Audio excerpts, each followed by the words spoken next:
We're hot. We're here. We're part of a mess again. Still, I'm still unburying myself. Um. Uh, it's been a really long day. Long day in the office. Um.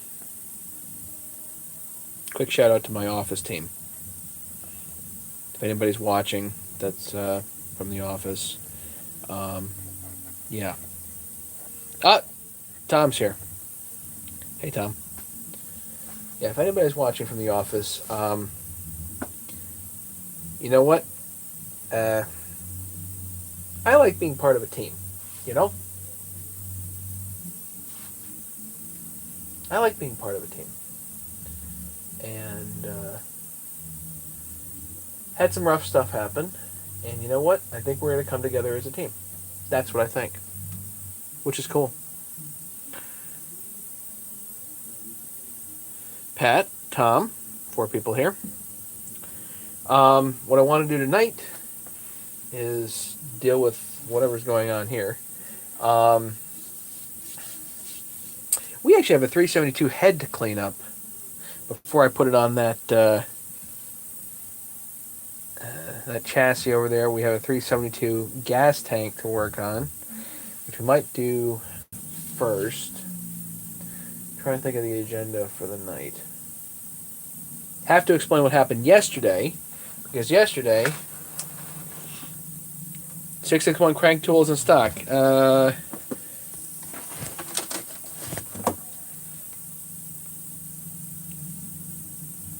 mean like that one? Hang on. Nope. That's the baby. 661 right there. M13 by 1.0 left hand. Best of luck finding that tap. The other end of this is actually old Husky 61 or 266XP. So there you have it. Yep, it's here.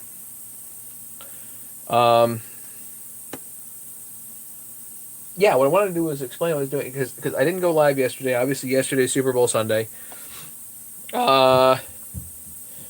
Well, usually I charge $30 for the rod. Where am I shipping it to?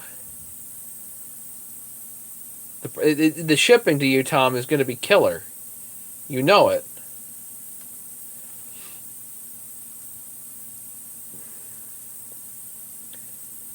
Yeah, it fits inside the the large aluminum sleeve. This is 3/4 inch rod. Hey, Norm. Norm, great. Norm, I think plenty of people have a leak around that strainer, but I just don't know if there's supposed to be an O-ring there or not. I actually looked up for you. I looked up on e-replacement parts. I looked up the part number and I looked up the photo of it, and it almost looks like there really should be a O-ring on that. So I don't know what to tell you, man, other than, get a new part, because they don't, if there's an O-ring on it, they don't separate out the parts. So, I don't know. Yeah, so,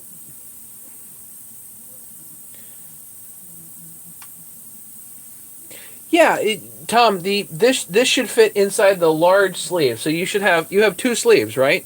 The small and the large sleeve. So this will fit in the large sleeve, fine. Yeah.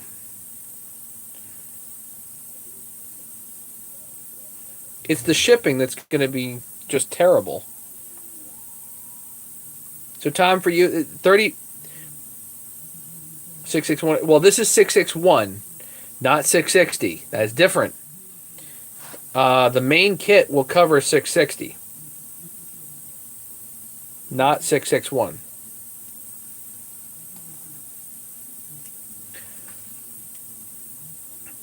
But yeah, yesterday was Super Bowl Sunday, and wow, only 5 people here. So yeah, Super Bowl Sunday, and I I got about a 5,000-pound oak log delivered yesterday from my buddy Steve, And then I was gonna like just leave it on the front lawn and then come inside here and kind of veg out for the day and go live or whatever. But I didn't do it. Hey, Ice Road, what's going on, man? Thanks. Um, but we were like, you know what? We got the truck, we got the trailer. Let's go get the tractor. So I need my dad's little tractor to move chips around. So we said, you know what? We're just gonna go get that. So I spent yesterday going down to the folks with my buddy Steve, and he drove. He was very well. Steve wants beams out of his oak log, which is understandable. So he drove down his truck, his trailer, picked up my folks' tractor. So I've got a Dad's Ford 1220 that I'm going to be moving wood chips around with, which is a whole lot more preferable than me hand digging the stuff and sticking it in the wheelbarrow, you know?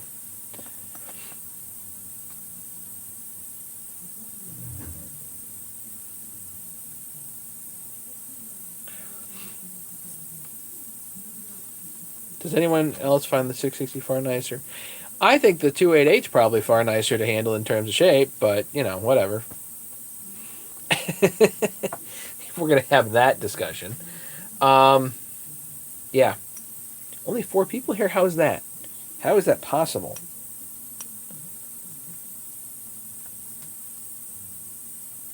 Anyway, let me go get the tank.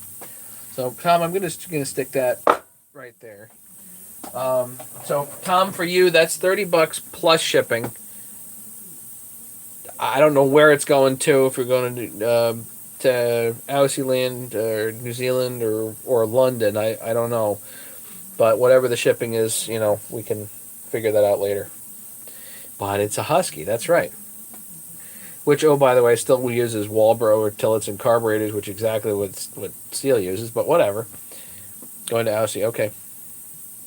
Monday night, where is everybody? It's weird.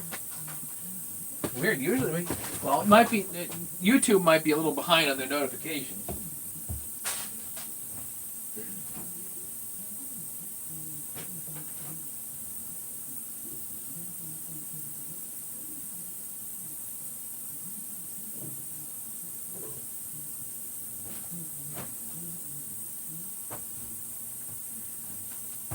So, here's a tank. Plunk.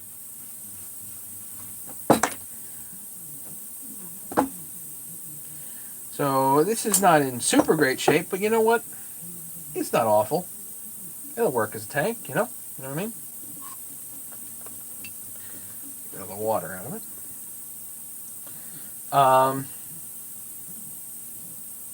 Yeah. That'll work as a tank. You know what? I still haven't brought you up over on the other phone here, so let's do that.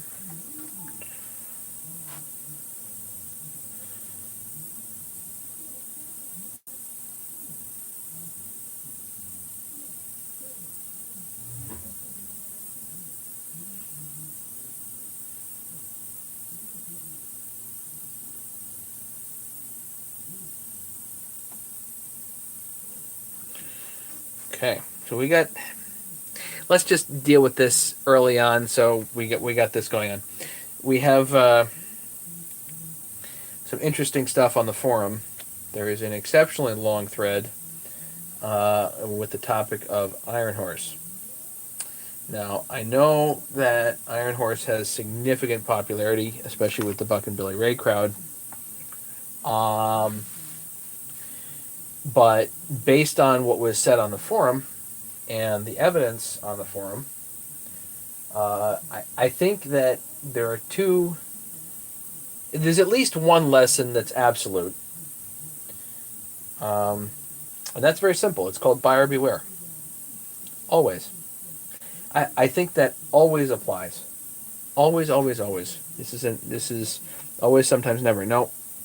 Always. Always buyer beware. No matter what you're doing. Doesn't matter what warranty is offered, whether there's a warranty or not, etc., etc. Buyer beware applies. It just does.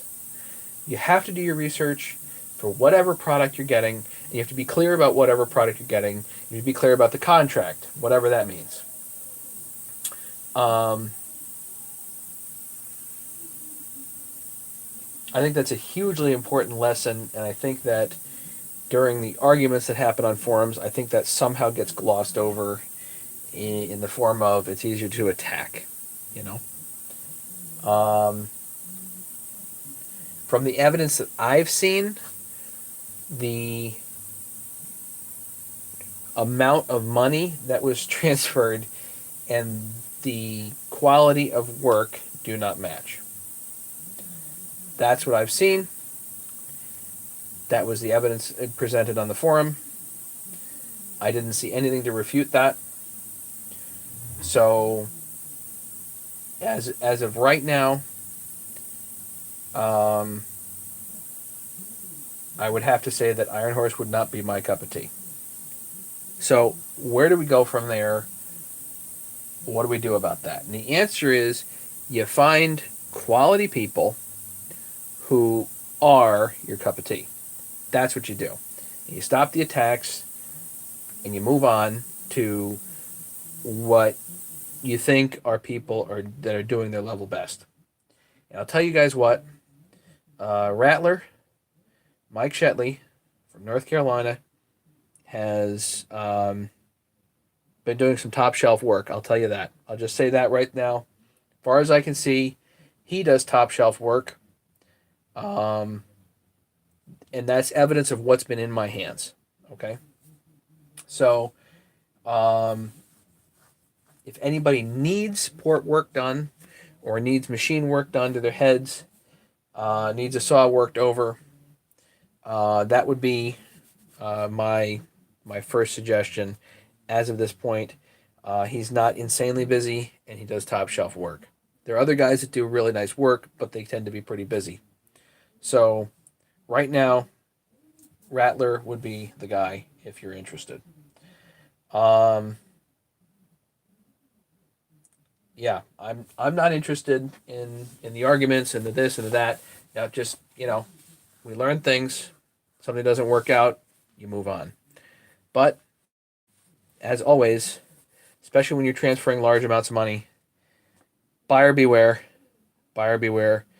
Do your homework. Do your homework. Do your homework.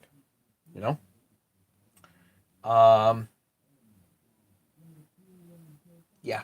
So, out of all of that, I understand that I've understood this for a very long time. I'm not everybody's cup of tea. That's okay. This baloney here doesn't need to be everybody's cup of tea. You know what I mean?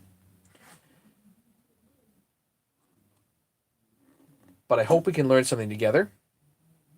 And I hope I can give this to you.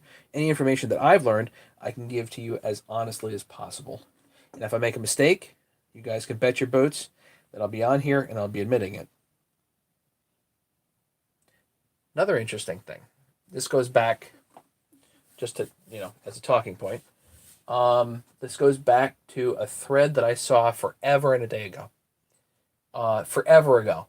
This was one of the controversies surrounding Brad Snelling. And Brad Snelling tends to be one of the top named porters that I've ever seen. He really, as far as I can see, he does top shelf work. I had a 350 that he put together. Looked in it. He does top shelf work. I'll just leave that right there. He does really nice stuff. But the interesting thing that I remember was there was a thread, and it had to do with Brad and him doing a ported 372 X-Torque. Now, this was not the original edition 372. This is an X-Torque specifically. He ported the head, ran nice, sent it to the guy, and it hooked a ring, like in the first couple of tanks or whatever. Guy sent it back. Brad bought him a new jug, which at the time was probably like $300. Okay, so if the port job is total $300, and now you just bought the dude a brand new jug, you're definitely out money. Um, oh, that's Mason. Hang on a quick second. Pause in the story.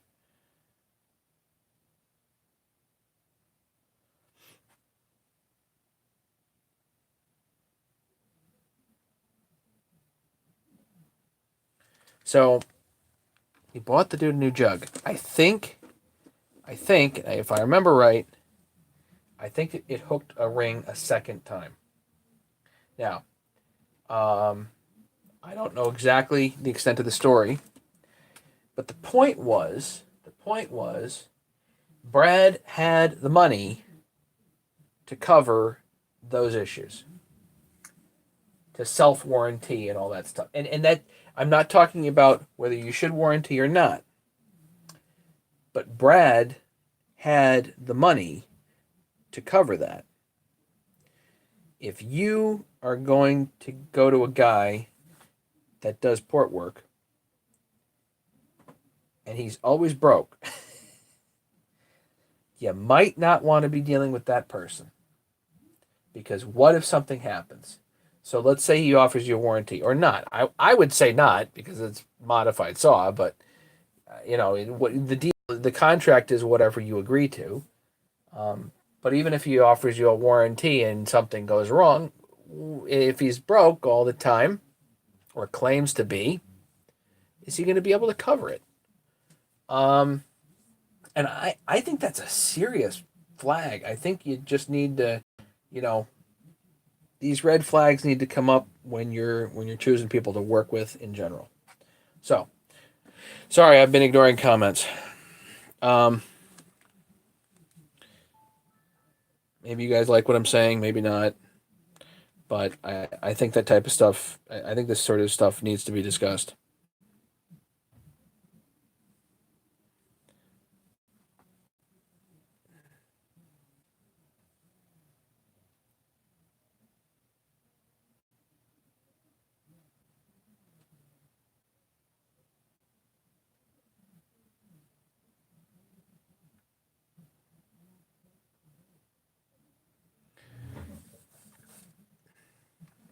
How do I repair the TEDs on my tank?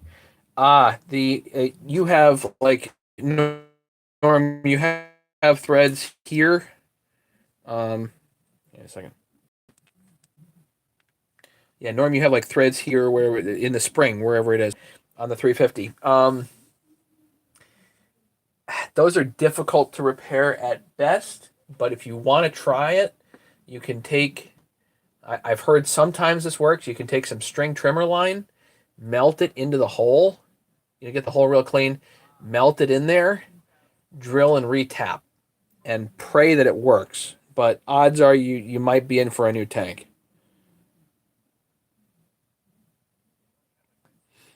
Yeah, Norm, it's on OPE forum is the spat, and he just locked that thread down.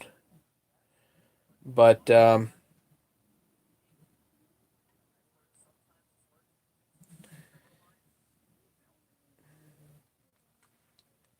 so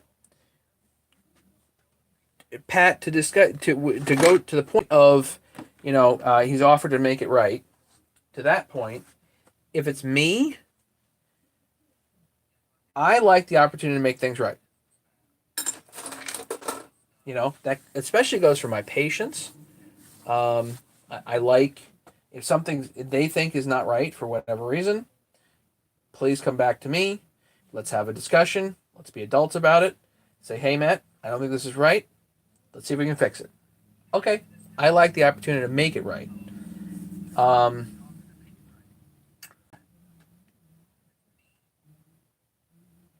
with the grinding that I saw with Iron Horse, I just looking at it and looking at what is more standard or what is commonly accepted as standard level of grinding, if you're just doing port work, um, I would have a hard time saying that I would let the guy have an opportunity to make it right.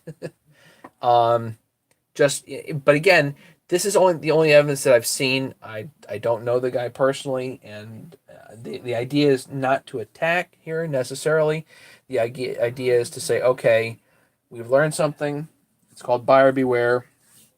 We can leave it there, and simply move on.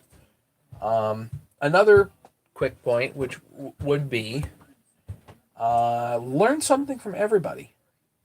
You know, maybe you can learn something from me. Maybe you can't, but be teachable. You know, I think that is one of the consummate attributes of a professional is you can learn something from anybody and always be learning and always be teachable. Um, and then you can, the more teachable and learnable you are, you're also going to know when something's not right and say, you know what, that's not right. Here's why. Throw it in the garbage and move on.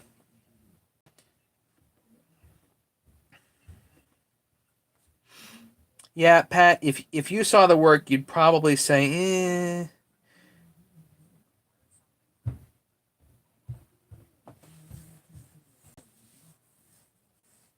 But again, to move on and say, okay, if we say, all right, that may not be what would be considered standard in the industry. Who does top shelf work? And the answer would be, as far as I can see, Rattler. Rattler does really nice work. Again, I've held it in my hands. I think that 660 jug, just looking at it, looks like very top shelf machine work. So if anybody needs something done, then Rattler would be the guy.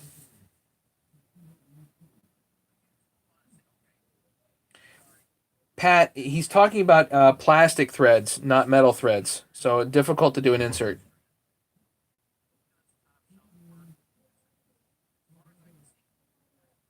Sorry, James. I didn't even see you come in, James. Hey, how you doing? Norm is here. Marshall's here. James is here. Patrick's here. Mega's here. Did I miss anybody? Roadrunner. Hey, how's it going?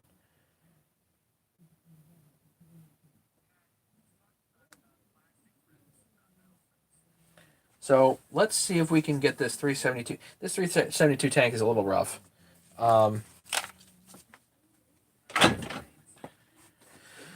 we have a 372 head to clean up tonight. It's got some transfer on it.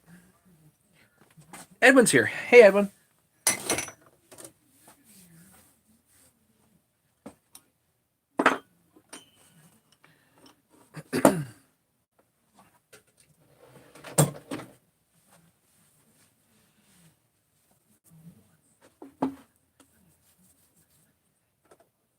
Oh, check this out. So I was looking. I don't think I've ever seen this before. I was looking. This is that PTO side bushing for the 372.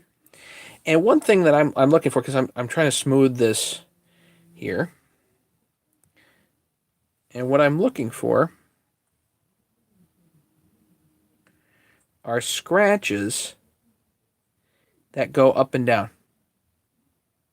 Oh, yeah, you can almost see that. Hang on.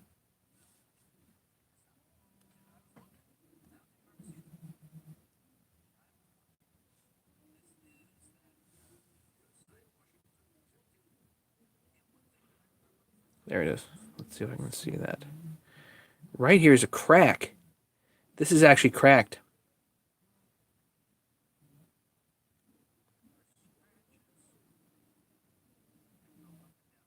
So I thought this was a scratch. It's not. It's a crack. This bushing's cracked. So obviously, no good. Sorry, Nikki, if you're watching. Goes in the can. You definitely do not want that on your saw. Patrick, OPE forum under the chainsaws, and I was on about Iron Horse. I don't know if it's still there. Think about JB Will drill and tap. Yeah, do the weed eater string better. Yeah, I would melt that in there somehow. Um, Figure out how to melt it and get it melted in there, and then just re-drill it and tap it. How's the saw inventory? Yeah, I got lots of saws. All right. And I got too many parts here.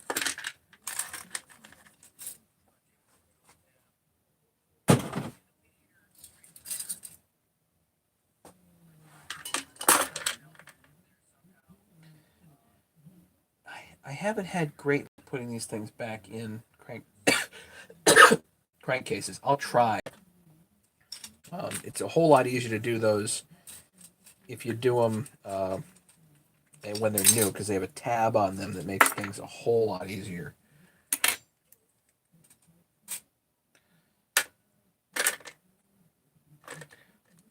I really don't like these with the broken, it's just no good.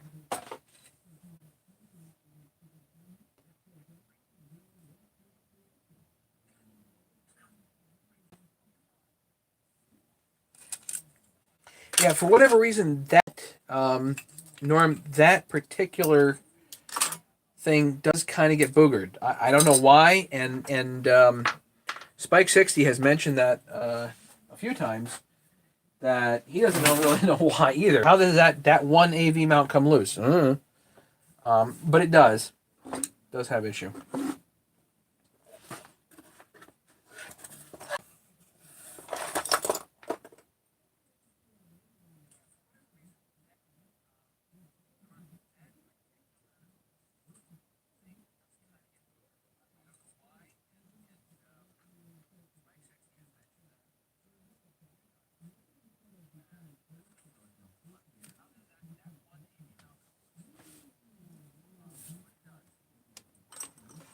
Now, I forget which one to do first, but we'll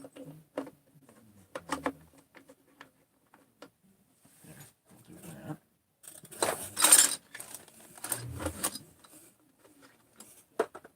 We'll do,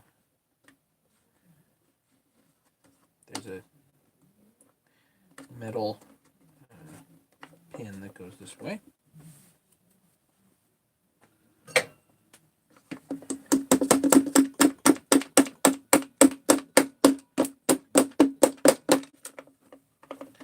Not fully in, but we'll leave that there for the moment.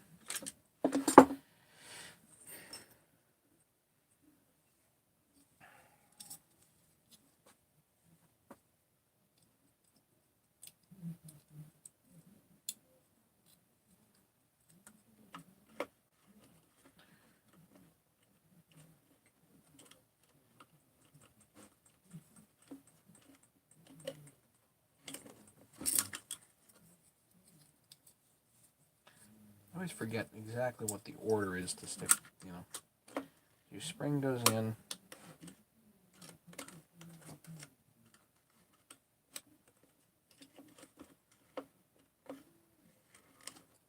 There we go. Again, I've never really known exactly where to stick the long end of the spring. I think it actually attaches to the trigger.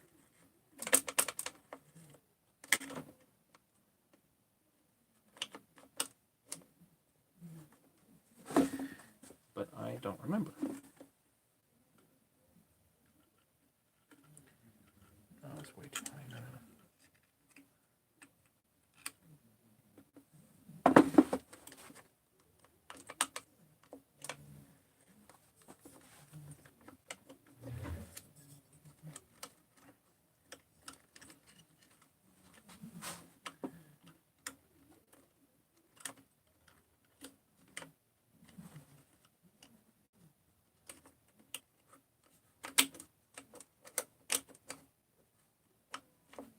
Nope.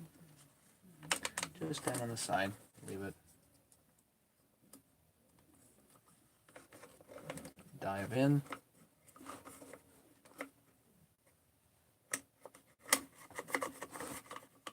And again, pin.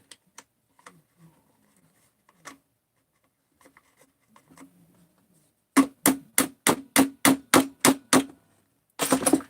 we go.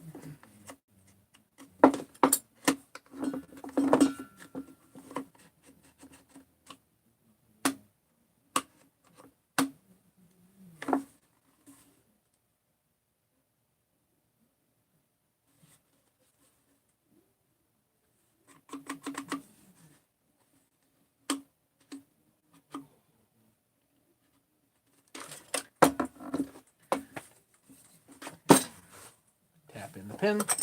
Oh, got a bolt. That'll work.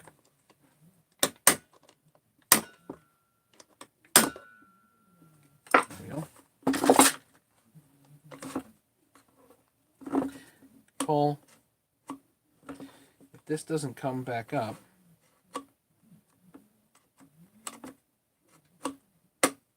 something's up.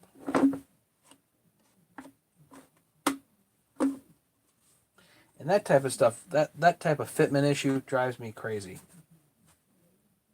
Definitely drives me nuts.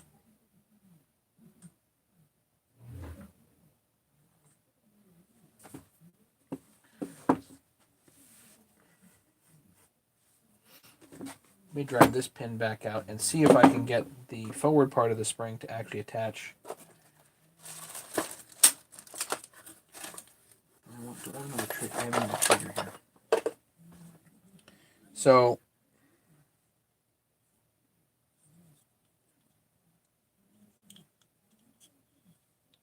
I think this part actually sits in there like that. That's what I think. Either it sits on the side or in here like that. I think it sits in there like that.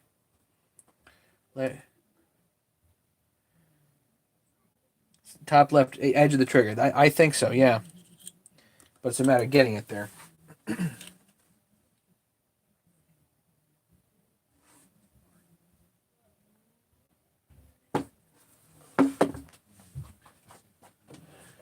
Let me see if I can use something thin here.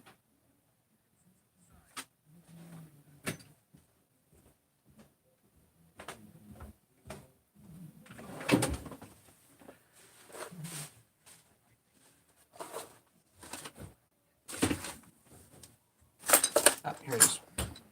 I need a light.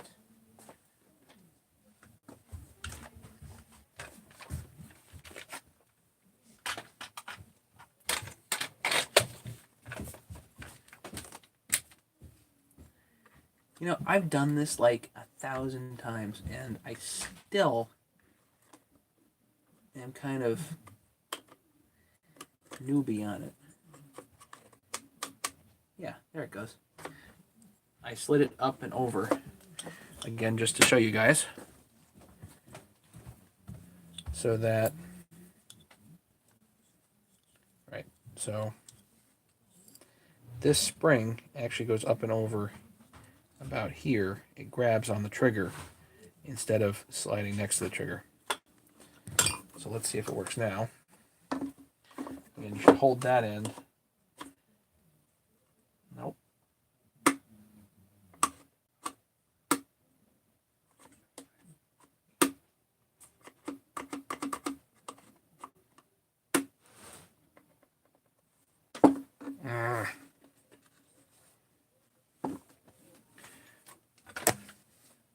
On the top side of the trigger, there's a little nub, goes right over it. Yeah, that's just where I put it, but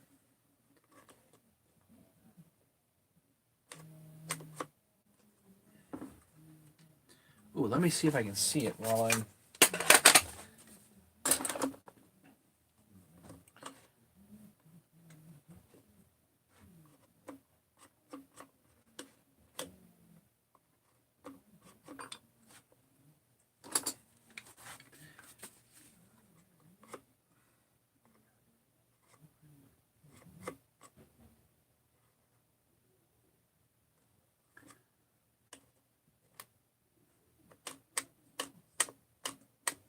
That's good.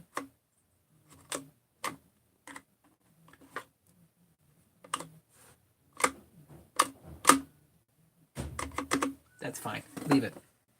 Stop screwing with it. Leave it.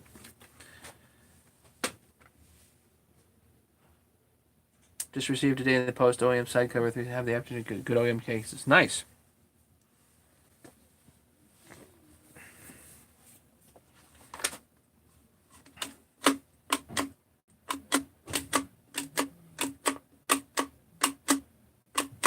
It comes back. Okay. Leave it. Stop messing with it. All right.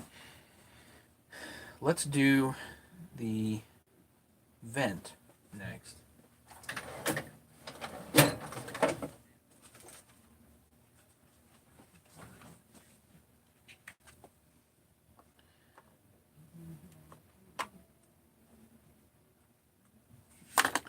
use a speed out here.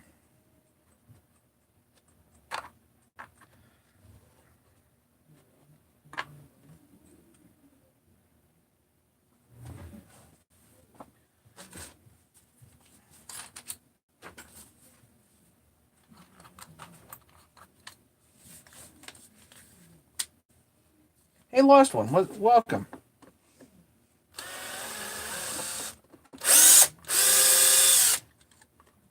There we go.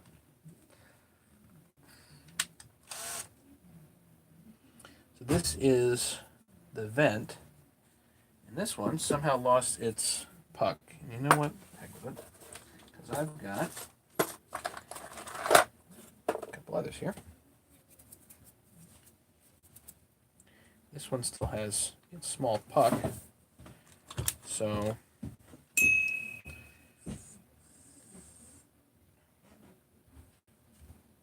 yep.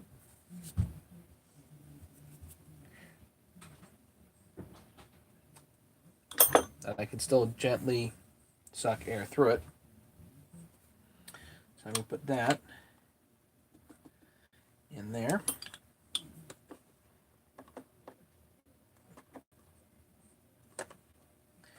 Now, the other thing that you can do,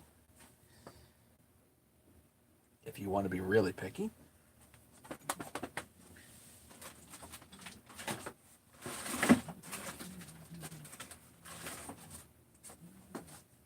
is get a big puck. You got the bugs worked out. So what was the last bug there? Last one.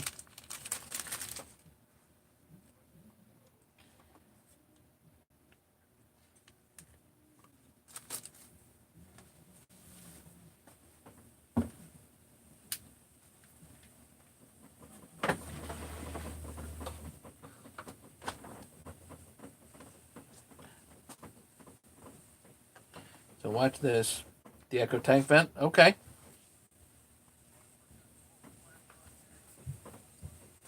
Here's something quick and easy you can do. Take your soldering iron and just gently touch it.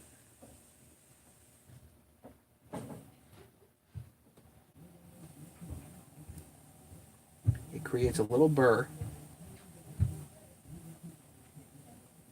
that makes it difficult but not impossible to take out.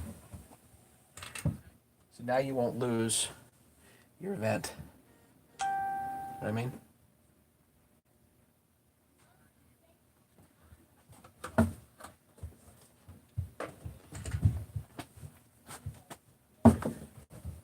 Don't need that. Okay.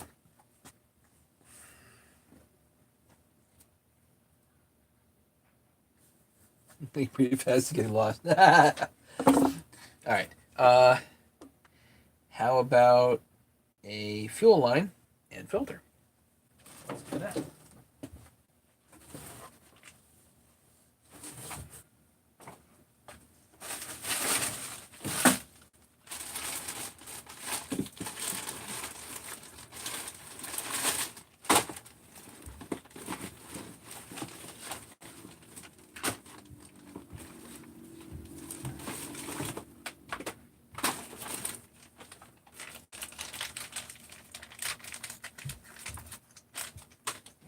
Filters.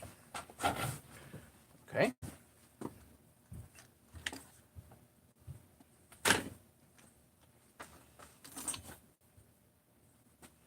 I usually do a pretty generous amount of line. This is steel R3. Now, steel R3 is not quite as flexy, if you will, as the OEM line.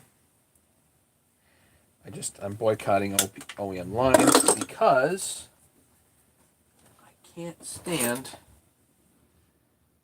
buying line 6 or 8 inches at a time. A little bit of grease.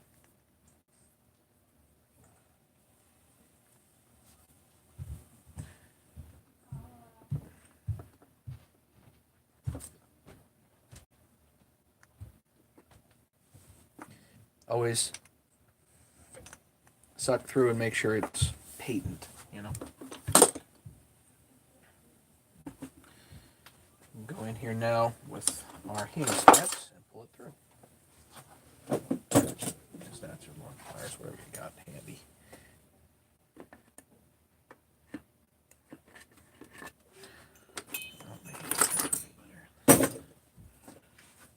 Everybody's got a different way they pull a line through.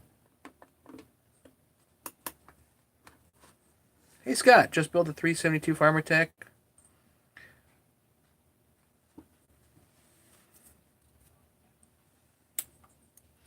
Idle screws all the way fast, won't idle at one turn out.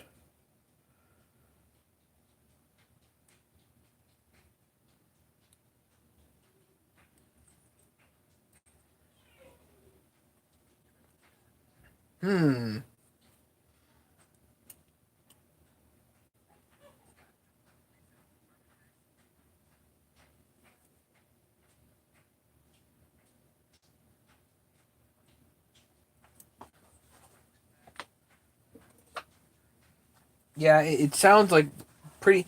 One thing that you can do just to make your life easier on those things, throw an OEM carburetor at it. The aftermarket carburetors tend to be really hit or miss on 372s.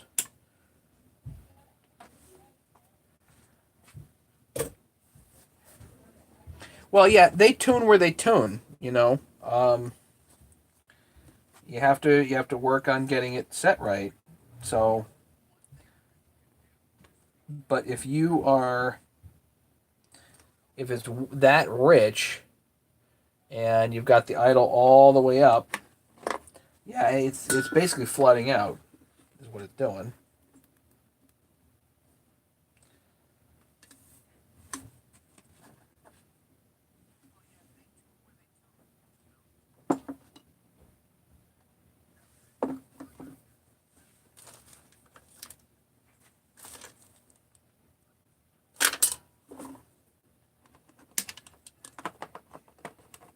So this I'm going to call the Ratty Tatty 372. It's going to be done as simply as I can. While we're doing the simple stuff, let's see if I can get this rubber bumper into here. It's not easy to do. It's not easy to do.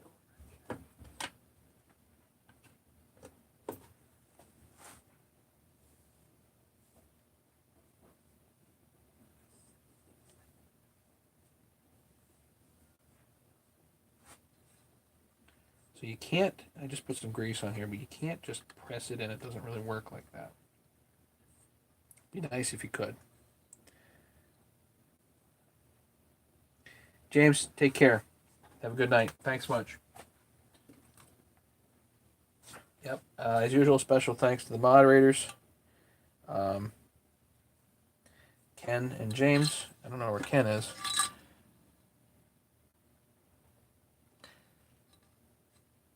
Yeah, it could be the plug.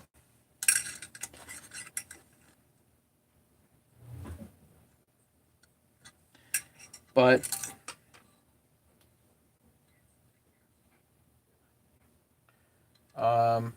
my thing would be, when I had the original Chinese 660, the needle on that thing was set way too high. I mean, the thing was just flooding like crazy. So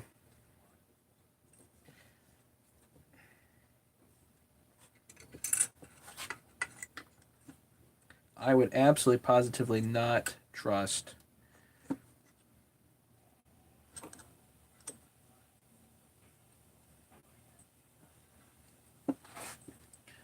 those carburetors. So I've just got some nylon string here. Nothing fancy. You wrap it around.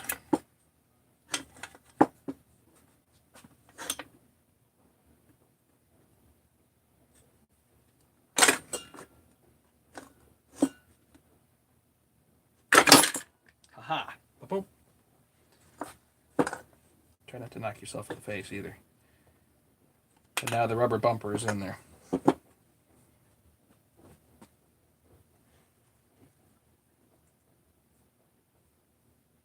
No, just try new wire, Scott, or switch the wire over.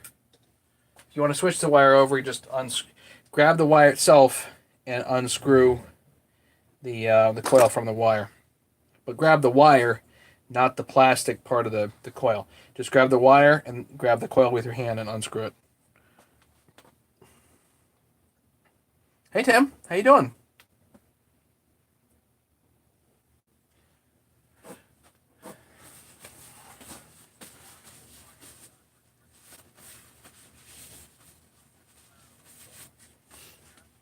Yeah, check the metering lever though. If it's not set correctly, you're just going to be flooding the thing with fuel.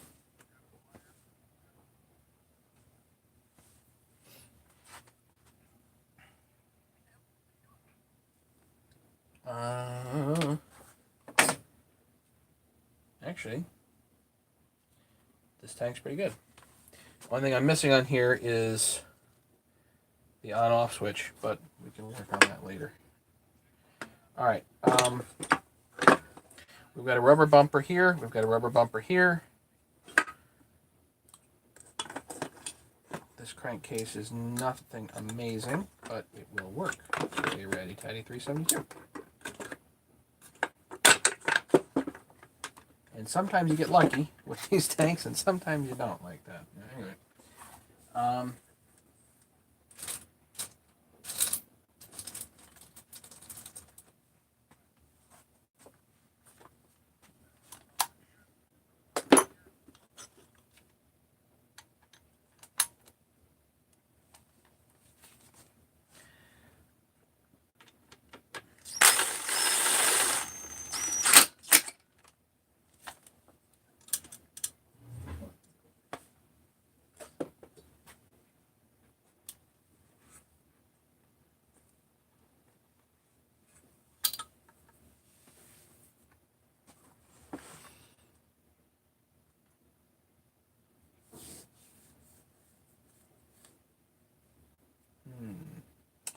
We need a wire here.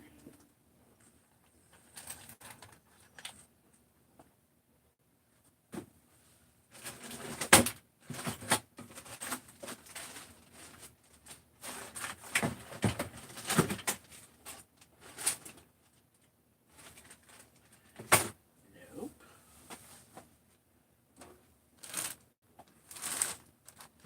Nope.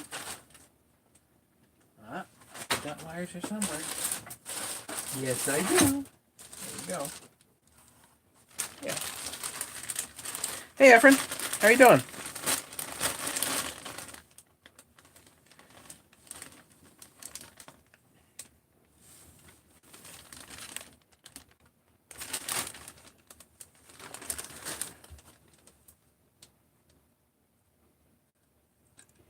I don't know if this will quite make it. They give you these wires, but I don't know if it'll go.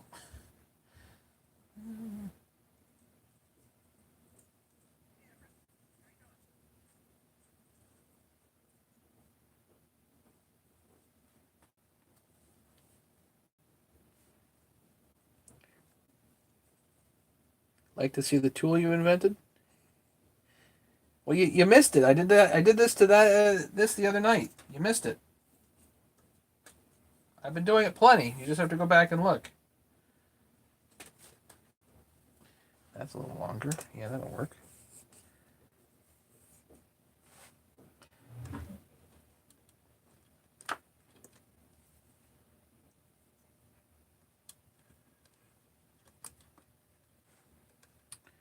All right.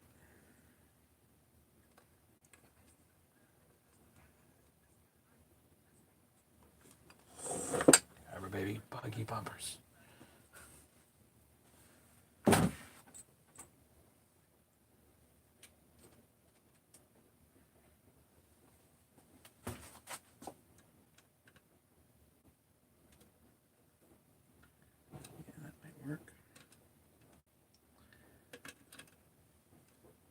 This is just the ground strap, if you will.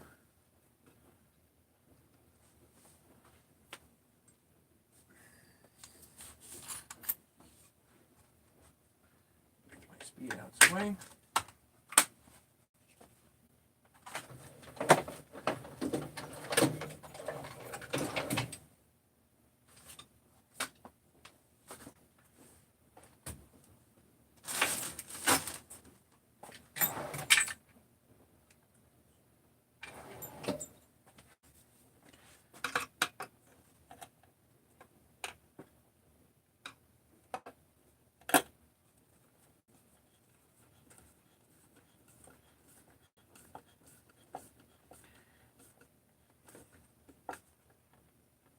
I can always put in the switch later. Hey Scott, did not pressure test it. Very common on leaks. New cranks don't have the oval slots. Made the deploy tires for your cheapness. Hey, if you were able to make them, great. What I've seen from most people is they get done making the crank tools, and then they're just like, forget it. It was too difficult, you know. A lot of guys will go, you know, have tried it, and then they're just like, you know what, at the end of the day, it just wasn't worth it.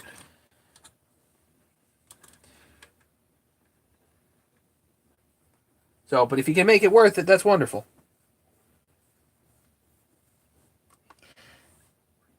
You put your ground wire on low sides. It doesn't matter where. Yeah, I usually tend to stick the ground wire on the underside of the switch just because it's close to the AV mount, and if there's any contact there, then it may ground itself, but it's already grounded. So yeah, I tend to do that. Yep. So yeah, we're on the same page there. That's where my brain goes anyway, you know.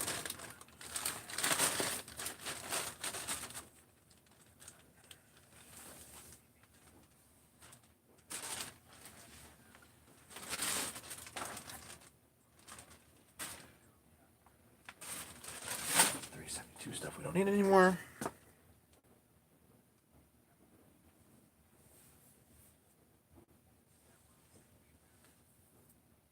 Yeah, it takes you 45. Yeah, it takes you a long time just to drill that stuff out. That's why, you know, it's much more efficient to buy them from me, because they're made on a CNC. You know, these rods are made on a $180,000 Mazak CNC, and they're thread milled.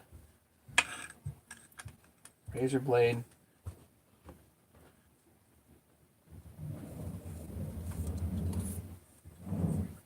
There we go.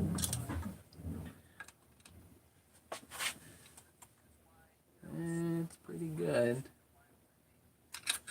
Take a razor blade to this and make sure the cases are level.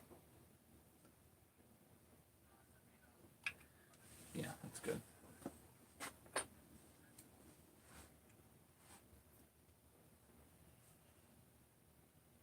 Yeah, the ground strap is for the kill switch. Goes here, just similar to the 350.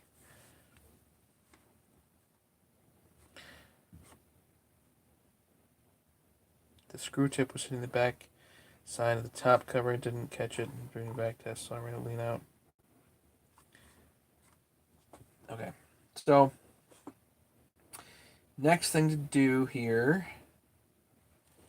is actually this guy, but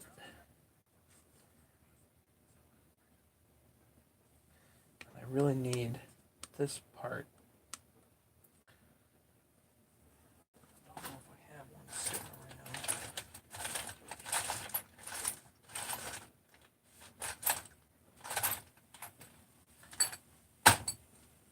I'm pretty sure I have one. I just have to go out to the shed and get it, you know.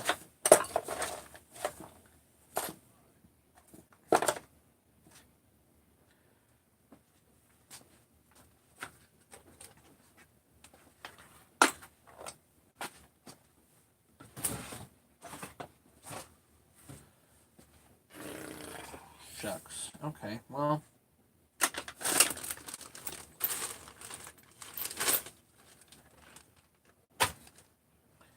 Yeah, so there's a rubber piece that goes from here to here that helps with the grabbing the air horn. And this one's broken, so I need to go get a new one. But I don't feel like going back out to the shed again tonight, so we'll put this aside. Let's look at the head, the cylinder head.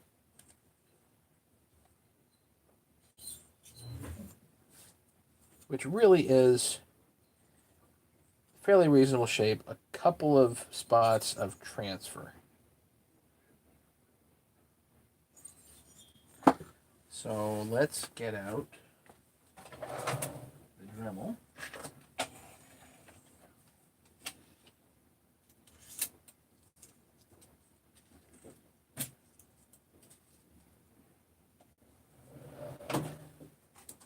And we need the 220 grit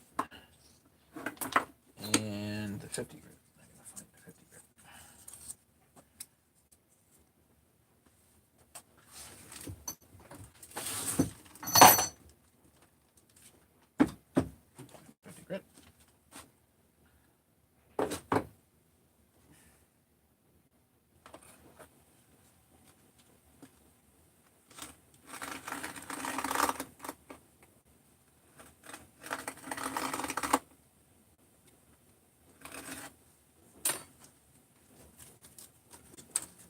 This is just a drywall screw that I ground down on one end and put a slice on the other.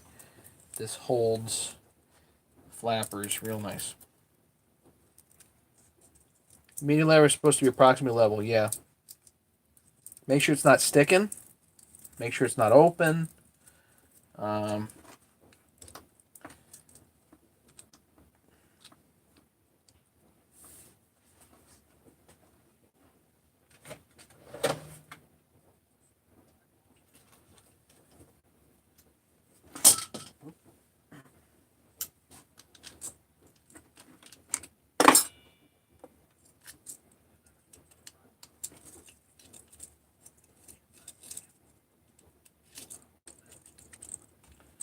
So anybody wants to look this up, they can look up the mastermind method of cleaning up cylinder heads.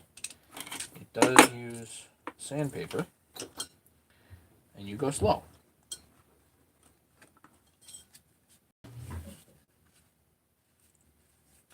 Like real slow.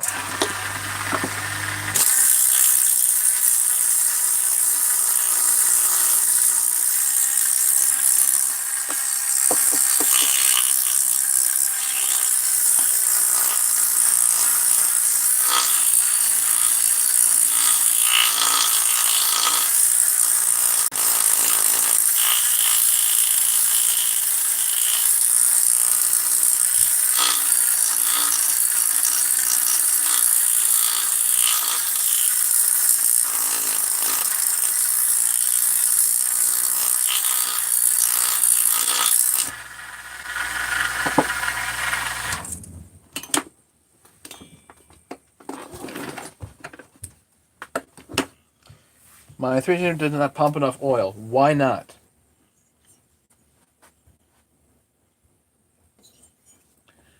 Before you mean there's like no oil coming out? Do you mean there's lots of oil coming out, but it still doesn't power the bar that you need? Do you know for sure the oil pump is broken?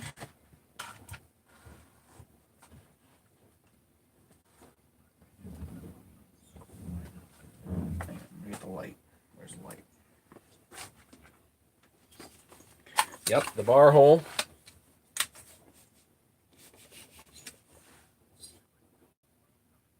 See the transfer? Ooh, right?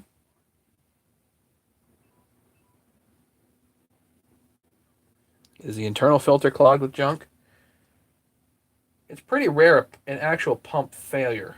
I don't see it that much. Yep, the screen at the end of the tube can be clogged. Have you been running crankcase oil through the thing? Who knows? Is there no oil coming out? So here's a 372 pump.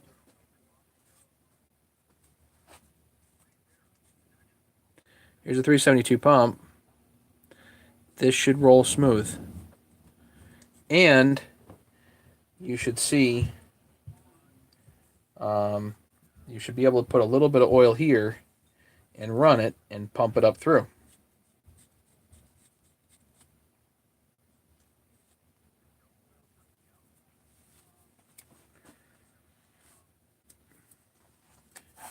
I'm going to use a cylinder if I can, if it ends up being usable.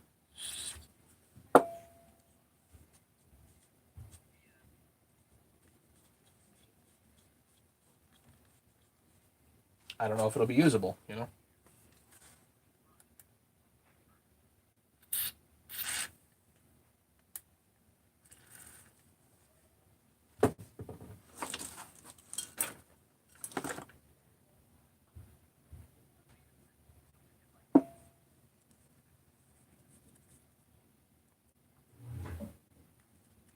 See how the oil disappears?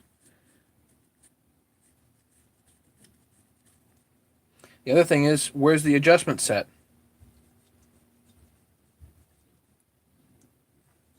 You know? Is just nothing coming through here?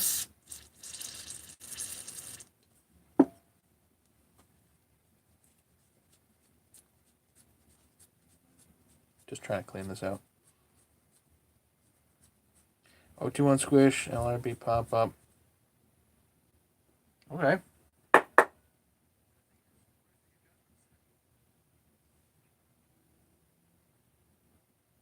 So if you put a little bit here, let me demonstrate this again.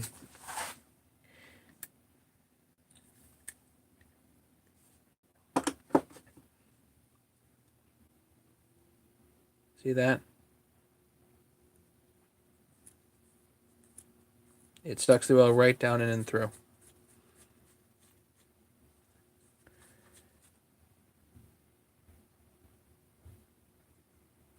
And you should see the oil come out the top. Yeah, the clogged oil, yeah.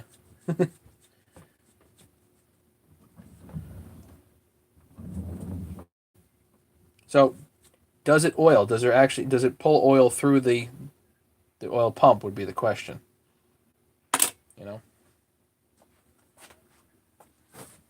In general, the OEM oil pumps are not hard to come by, even if used, you know.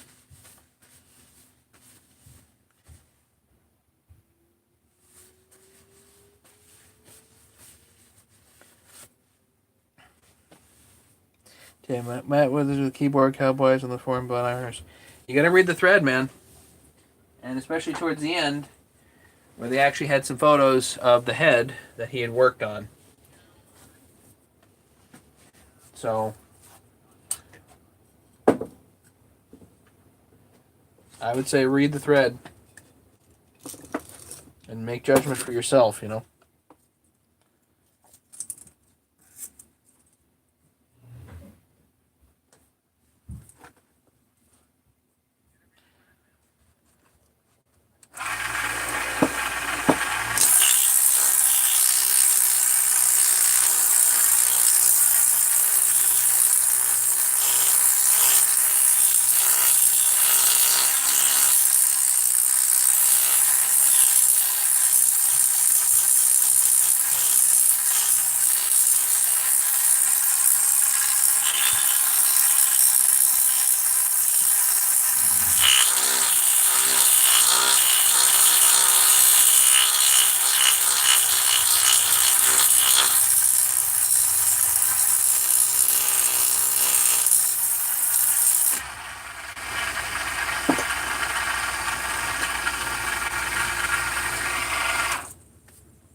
Tear off a little bit that's worn.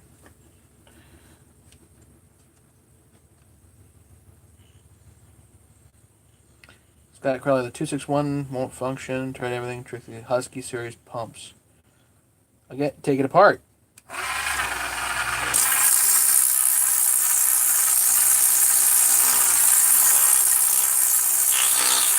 Again, go back go back to doing what I just did, which is when the pump's out of the case, put a little oil in it. Pump, plug, and reservoir all clean. Turn.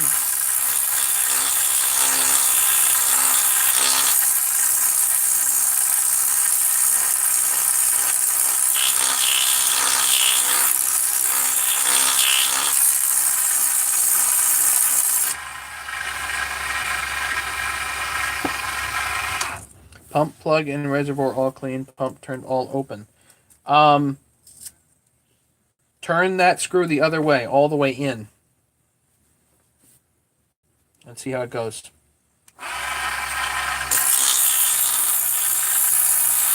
To be honest, I've never figured out what works as far as those screws.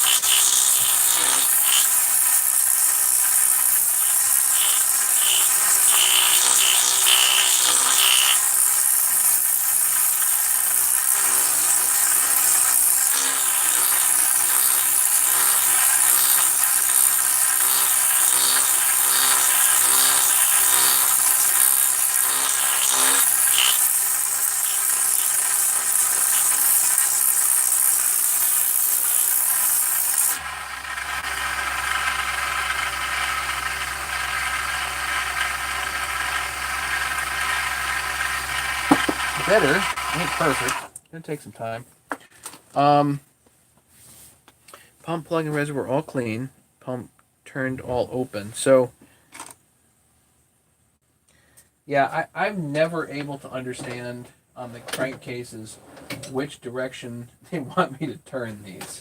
I've never seen like really good indication of, how you oil something, what oil is better.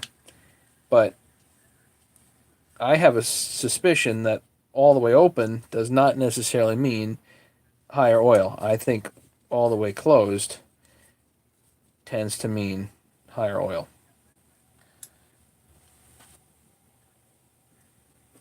Not a cylinder hone. I have a hone.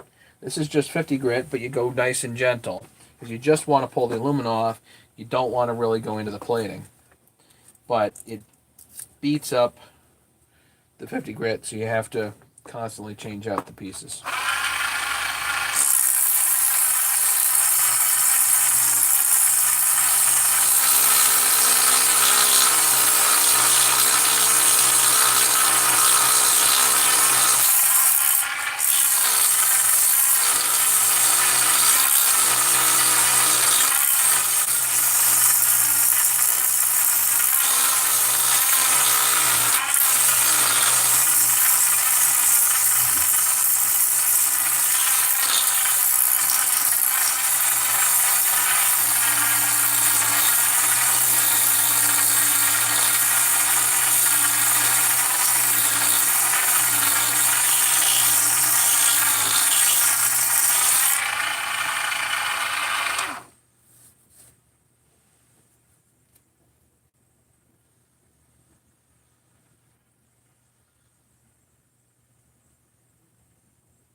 Bob, I will let you read the thread and decide for yourself.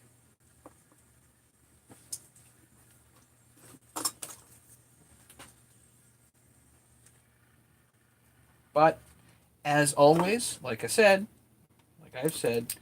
buyer beware, buyer beware, buyer beware, always. Always, always, always.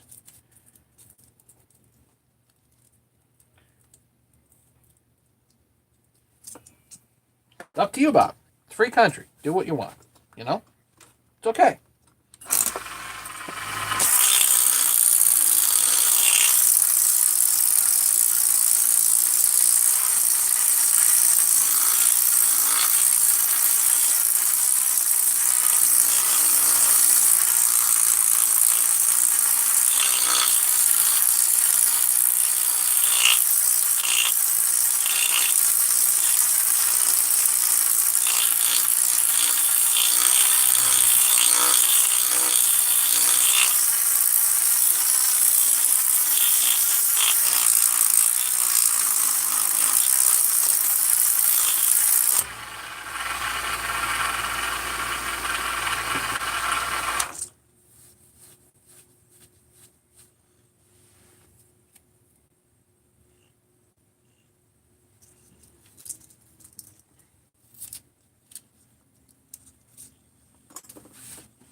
Yeah, the idea is to remove just the aluminum and not the plating, if you possibly can.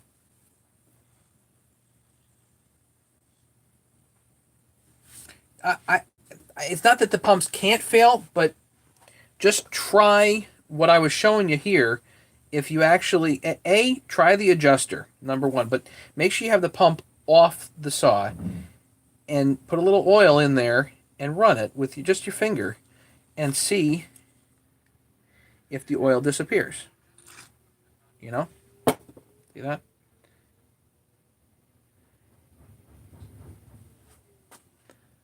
Let's see. Yep, I can just do it, and I can already see the bubble in there go that way.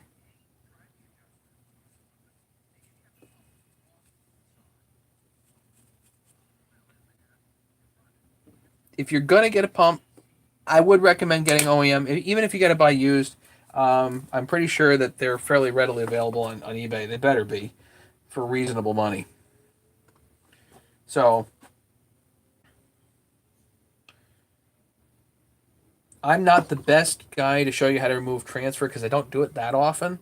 But Mastermind has a great video on how to do it. I'll just say that and leave it there.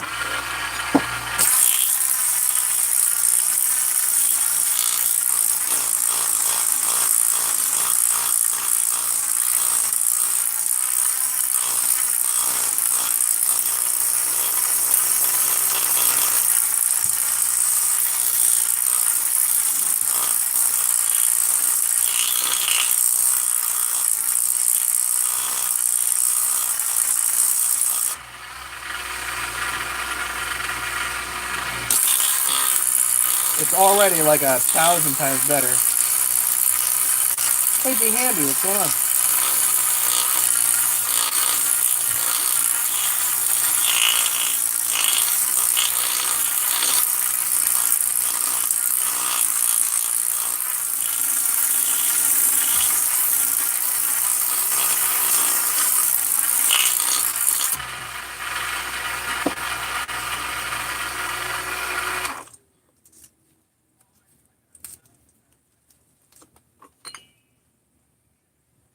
Yeah, it's almost there.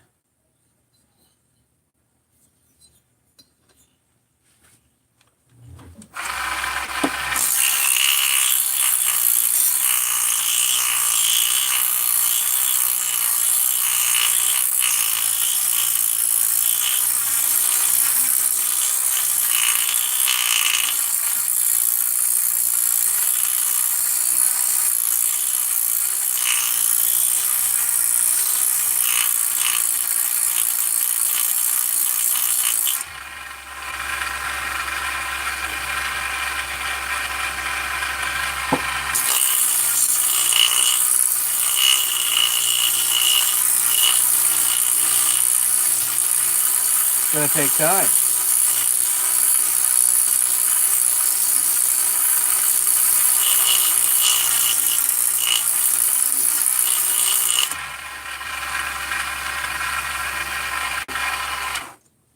Let's have a look and see where we're at now.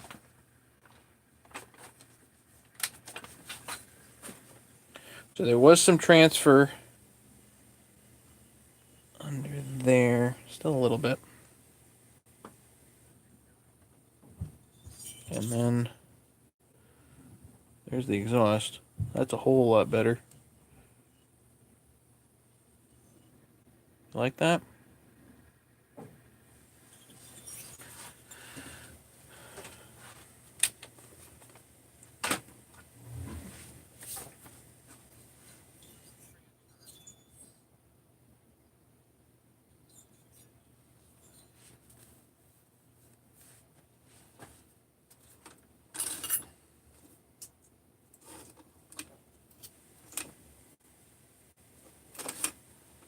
Keep going. Matt, I just hope that you continue to be you. Yeah, Bob, thank you. Appreciate that. Yeah,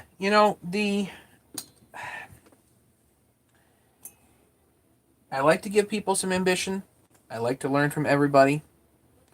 You guys come here and you teach me stuff, which is cool. We get to work together. We get to have some fun. If I screw up, I'll admit it. Not a problem.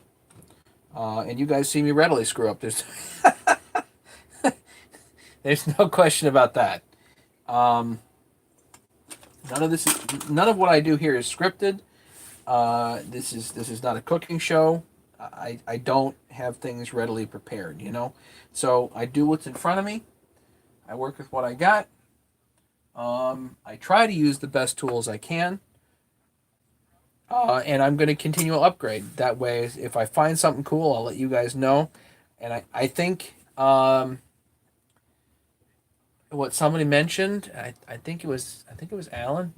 I got an email, and it had to do with the flywheels, and he's right. You know, every time I pull a flywheel, it makes people cringe. Everybody's right. I need a flywheel puller. I do. Um, so I need to work on that. It's an area that I need to work on.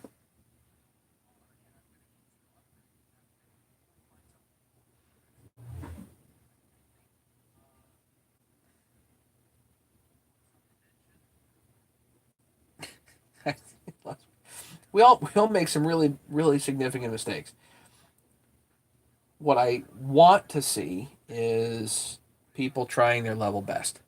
That's what I want to see. That's what I like to see. And um,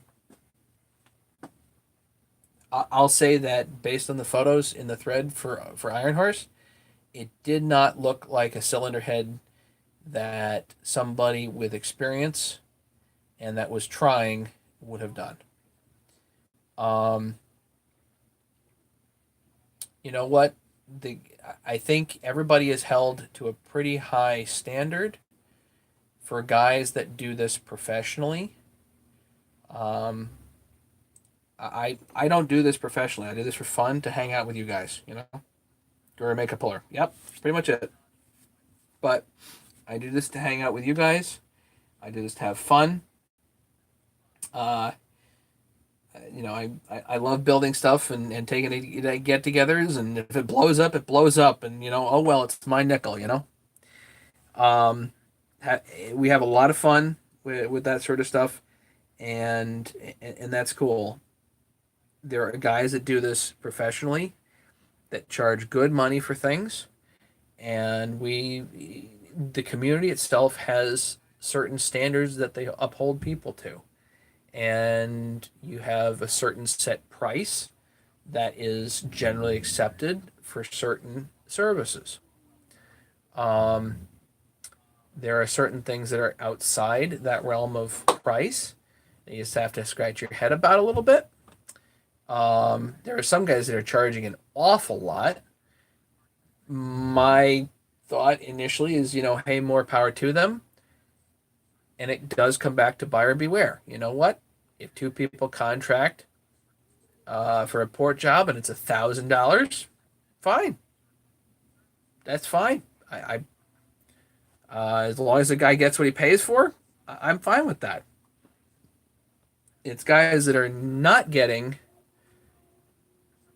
primo work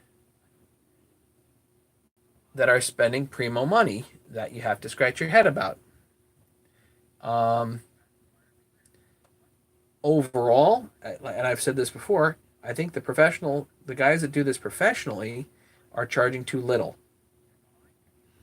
Um, Going back to my story earlier about Brad, the risk is high when you port saws because of little things, random things. Ken made it. Hey, Ken.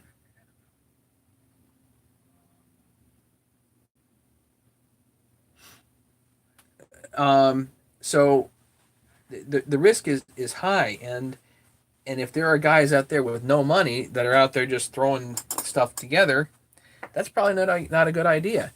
You need to have some dollars behind you so that you can actually cover mistakes. I think you need to cover mistakes. Um,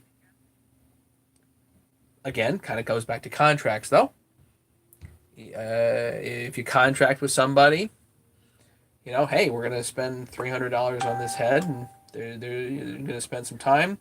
You're going to get a good product, but there's no warranty. Hey, maybe that's okay with the buyer. Great. As long as everybody lives up to the contract, not a problem. It's when things start getting a little out of hand, a little out of standard, you have to start scratching your head. So, we move on, we learn. Again, my recommendation right now is if anybody needs something done and they want somebody that is doing their level best, I would recommend Rattler at this point. He is down in North Carolina. I've held his work in my hand, and it looks top shelf. I'll say that. So if you guys are looking for top shelf work, Rattler would be your guy.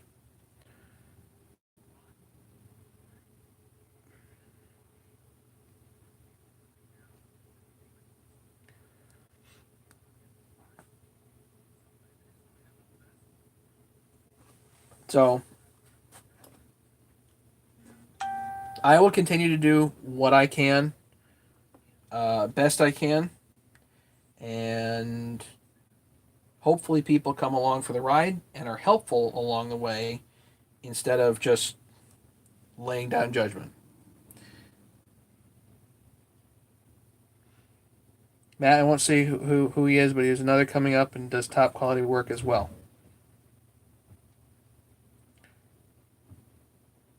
Another guy I can mention who I do believe probably does top shelf work is Jason Egan.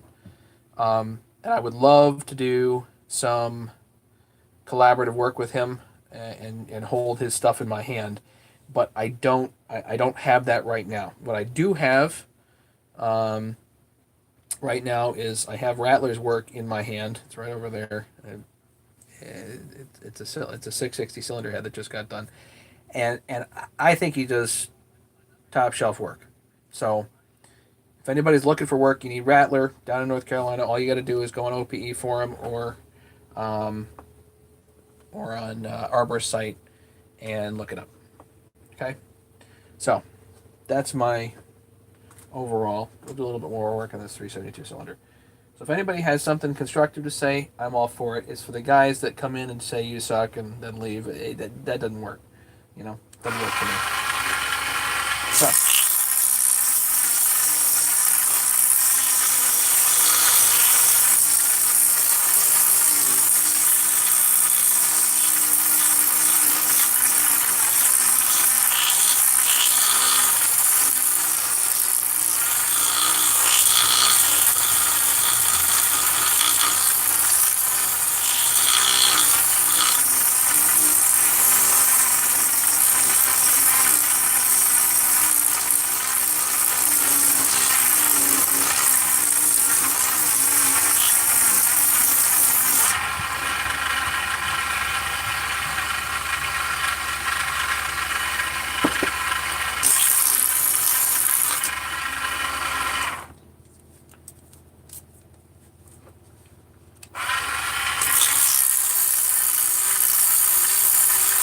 Just strips of 50 grit. I mean, this is nothing super special here.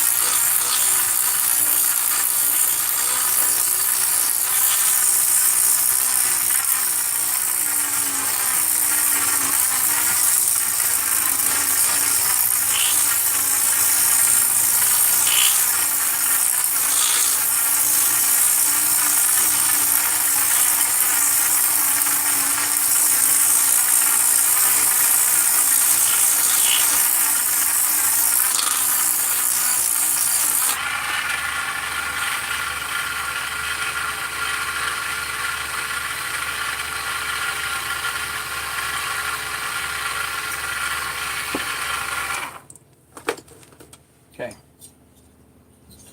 That is not home, but boy, is that better.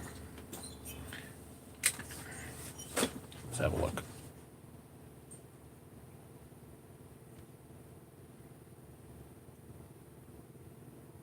See, not quite home, but boy, is it better.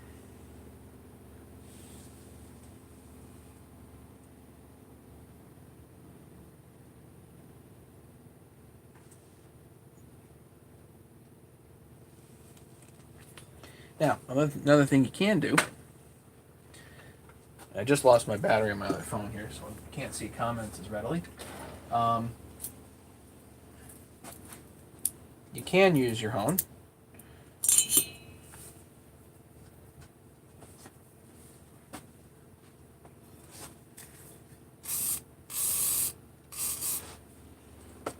And sometimes you use kind of the two in conjunction. The one thing about using a hone is that you're really kind of just wearing out the cylinder. You want to be careful about that. Do not want to overuse the hone.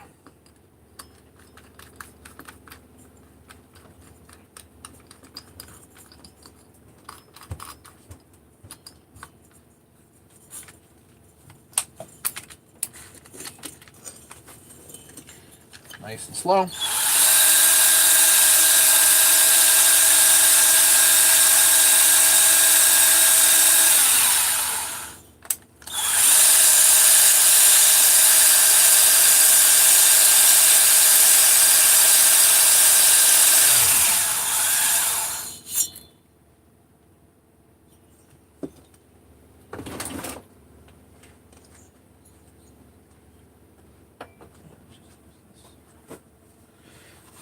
See how it looks.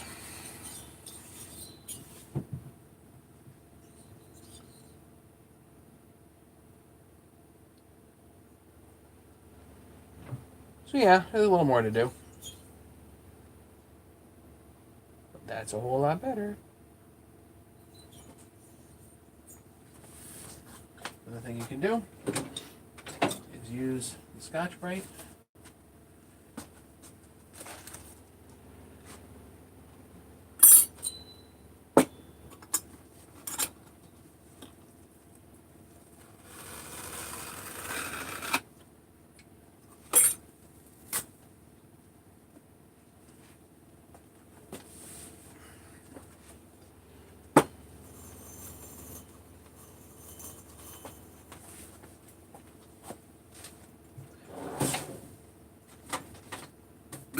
I'm right at one setup. This works.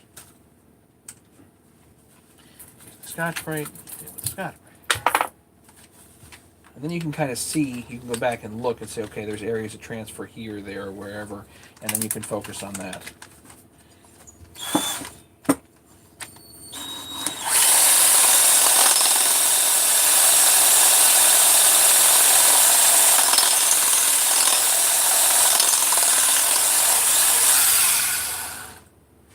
Oh yeah.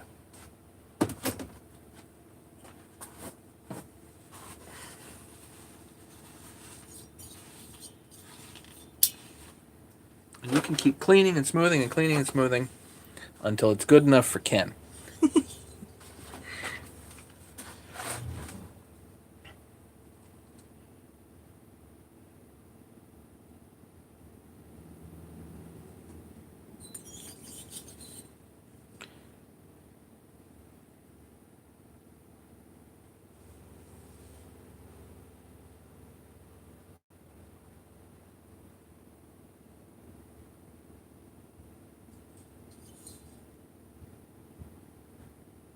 Did I see the Mint 266 on Craigslist? No.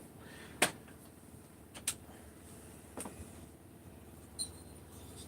you can feel it with your fingernail. Wallingford? Okay.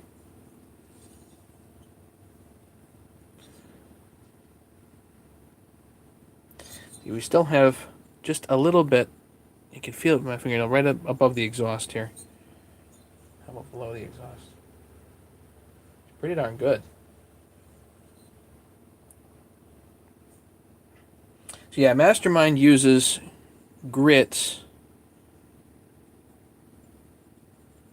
different levels of grit to go and clean it up. The thing I'm going to do is I'm actually going to call it a night here because it's late, but we're real close here. Tomorrow night I'll go back over it with the 50. We'll go to the 220 and hit it with the Scotch-Brite again. I think we're going to be pretty darn good here. It's a nice head otherwise. So Ken, we're gonna get you a Ratty Tatty 372. Ken, this is for you, buddy. And it's gonna be so cheap you won't know what to do with yourself.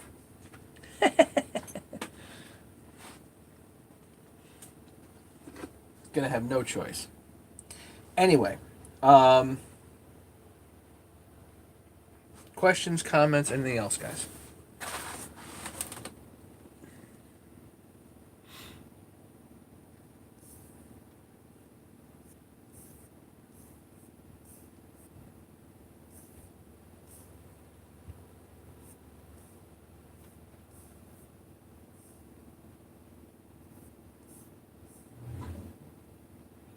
On Final 100, you could try to get a 30-degree pattern. I don't. You can.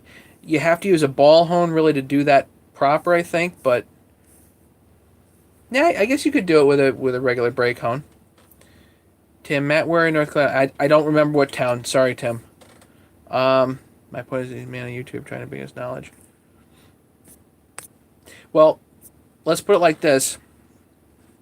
I'm trying to share with you guys what I've learned, and I'm trying to learn what you guys know too.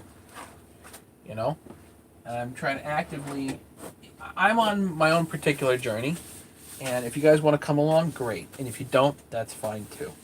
But I get a kick out of this, you know, and what I want to do is be honest and upfront with people. And if something's not right, I make it right. Or I uphold my end of the contract. Whatever that might be. I think that's real important. I see too much today. I see people getting held to nebulous standards and not, you know, it's like Darth Vader. I know I'm altering the deal. Pray I don't alter it any further. No, that's not. It doesn't work like that. You know. No. A deal's a deal. I'm a big fan of that. So if you deal and there's a warranty, they better darn well be a warranty. You better darn well be able to cover it. If there's no warranty, then you know, that's a whole other ballgame. So buyer beware. Do your homework. If you guys want to hang out with me, you're more than welcome. I love hanging out with you guys. I really do. What else can I say? It's been a long day. It's been a long day. It's going to be a long week. I worked 6 days this week. It's going to be a long week. So,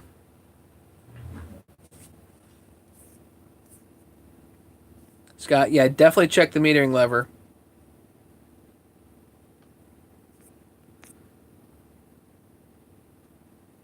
You know, we have a great bit of fun here. And I hope we can keep this going. And so far, I've just had a lot of fun, you know? And I've learned a lot from you guys, and I appreciate everybody. So, have a great night. We'll try to get back to this tomorrow night if I can, just so everybody knows I didn't come on yesterday, and the reason was because I was actively getting my dad's tractor so that I could move chips around outside and do yard work and whatnot. So, thanks so much. Everybody have a great night. Thank you, thank you, thank you. You guys are awesome.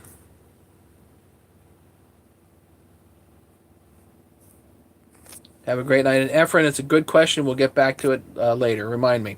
Take care, guys. Bob, Ken, Scott. Enjoy your evenings, okay? Take care. Bye.